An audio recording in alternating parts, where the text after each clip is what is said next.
నేను హిందూపూర్ నుండి మా బ్రదర్ దగ్గర పోతుండగా దారిలో బస్సులో అగ్గంటుకొని ఫుల్ ఫ్లేమింగ్స్ వస్తున్నప్పుడు అక్కడ ఉన్న జనాలందరినీ సైడ్కి తీసుకొని నా కార్లో నేను గవర్నమెంట్ హాస్పిటల్కి తీసుకొచ్చిన. ఎట్లా జరిగిందో క్లారిటీ లేదు, అక్కడ ఏం చూడలేము. మేము చూసే టైంకి ఫైర్ ఫుల్ ఓవర్గా ఉంది. బస్ దగ్గర పోయేంత కూడా స్పేస్ లేదు, అంత ఓవర్గా ఫైరింగ్ ఉంది రౌండ్గా చుట్టుపక్కల. బస్ చుట్టూ ఫైర్ ఉంది, ఎవరు బయట నుండి టచ్ చేసే కూడా లేకుండా, ఏం చేయడానికి లేకుండా ఫైరింగ్ ఉండింది.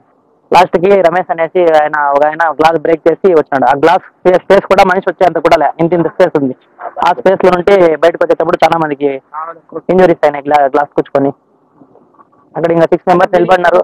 నేను హిందూపూర్ నుండి నంద్యాల పోతాను. హిందూపూర్ నుంచి నంద్యాల పోతుంది. ఎంతమంది ఉన్నారు దాంట్లో? మా ఊరు ఎంతమంది ఉన్నారో తెలియదు. వాళ్ళు 6 మెంబర్స్ నేను పిలుచుకోవాల్సిన హాస్పిటల్కి. ఇక్కడ బాగున్నారా వాళ్ళు? ఏం ప్రాబ్లం ఏం లేదు. ఒక ఆయనకైతే ఎక్కువ ఇంజురీస్ ఎక్కువ ఉండేది, రమేష్ అనికి గ్లాస్ బ్రేక్ చేసినారు, చేతికి అంతా కూర్చుపోయింది గ్లాసు. మిగతా వాళ్ళంతా సేఫ్. మొత్తం ఎంతమంది?